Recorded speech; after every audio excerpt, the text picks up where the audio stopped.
दोस्तों, एक गांव में खेत के समीप हुई एक ऐसी घटना सामने आई है जिसे सुनकर हर कोई दंग रह गया। दोस्तों, आप यकीन नहीं करोगे कि क्या सच में ऐसा भी कुछ हो सकता है। राजस्थान के एक छोटे से गांव में खेत के समीप एक कुएं में इच्छाधारी नाग और नागिन का जोड़ा रहा करता था। एक रात्रि की बात है जब इच्छाधारी नागिन अपना रूप बदलकर चांदपुर गांव में यूं ही भ्रमण के लिए निकली थी और कुएं के पास उस समय इच्छाधारी नाग सो रहा था। उस समय वहां बहुत अंधेरा था। राजेश और रवि नाम के दो किसान अपने खेत का सारा काम निपटाकर उसी कुएं के पास से गुजर रहे थे। ऐसे में अंधेरे में भूलवश राजेश का एक पैर इच्छाधारी नाग के फन पर रखा गया। इसके बाद जैसे ही इच्छाधारी सांप ने राजेश को काटना चाहा तो पीछे से रवि ने देख लिया और अपनी कुल्हाड़ी से उस इच्छाधारी नाग की हत्या कर दी।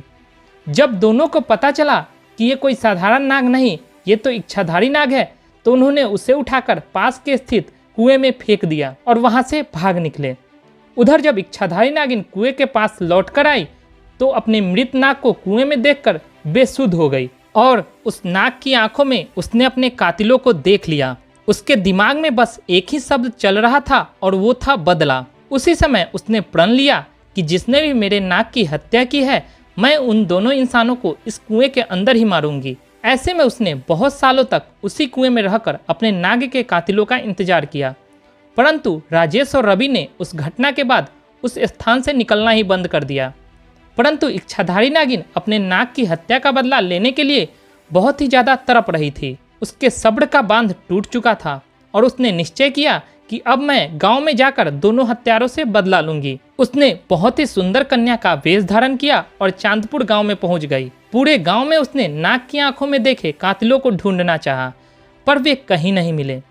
परंतु रात्रि के समय राजेश और रवि खेत में काम करके वापस लौट रहे थे, तभी उन पर इच्छाधारी नागिन की नजर पड़ गई। उस समय उसने बहुत ही सुंदर कन्या का रूप धारण कर रखा था और वे अपनी सुंदरता से राजेश और रवि को लुभाने लगी। वे दोनों उसकी सुंदरता पर मोहित हो चुके थे।